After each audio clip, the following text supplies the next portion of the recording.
Very good morning. You're watching NewsX and I'm Shivani Singh.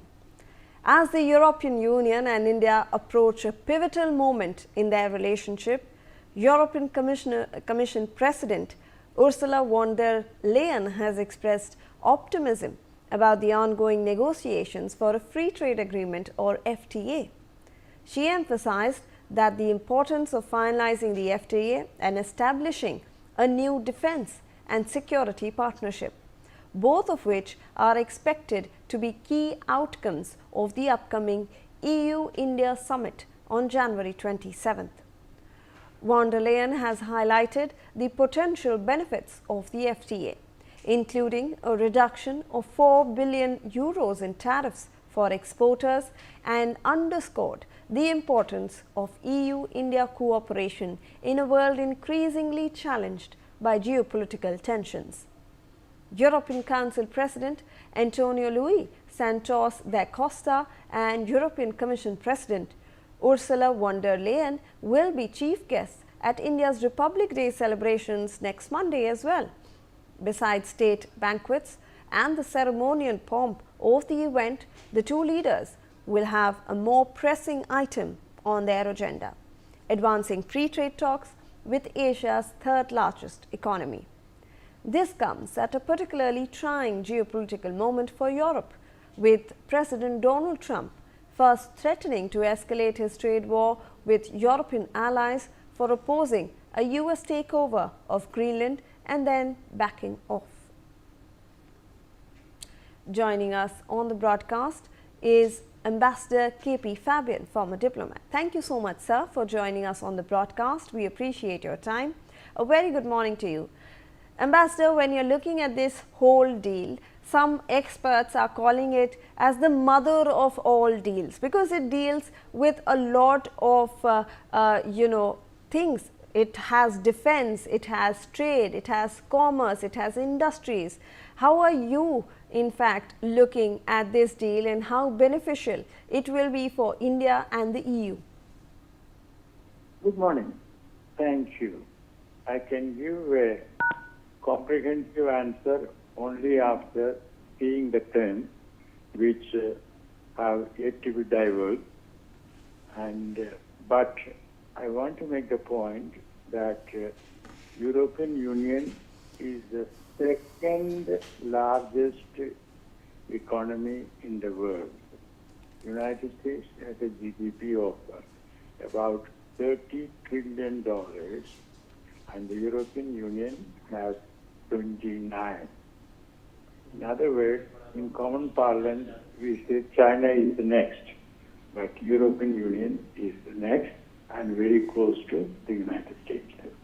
And as regards the trade deal, let us hope that matters like carbon trade adjustment and other matters which have been of concern to us would be addressed, because historically speaking, European Union has been difficult with us. I remember that when Italian Marines killed fishermen in Kerala, then upon Italy's initiative, the European Union suspended the talks. So let us hope that the European Union, having been, what shall I say, dealt in a manner they did not expect by Trump, who imposed the tariff on 8 countries, is now in a better mood to take care of India's interests. And India looks forward to a deal which is fair for both sides. India does not seek unilateral advantage. Naturally, it has to protect its interests. But India believes in a sensible give and take policy. So let's see. Right, sir. And Ambassador, when we are looking at the Indian markets as well, we are seeing that it will be particularly very beneficial for industries which are more labor intensive, like textiles, like clothing, because that will find a market in Europe. And Europe is also looking at we are looking at reduction of tariffs, sir.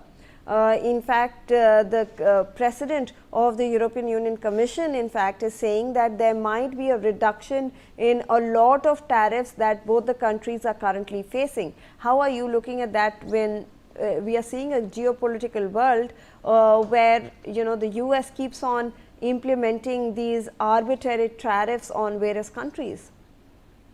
Well, you mentioned about textiles, labor intensive. Well, as a matter of fact, GSP, European Union has revoked effective 1st January. So till the trade deal is comes into force, and that will take time because it will have to be approved by the EU Council and even the EU Parliament. But so that problem will remain for a little longer.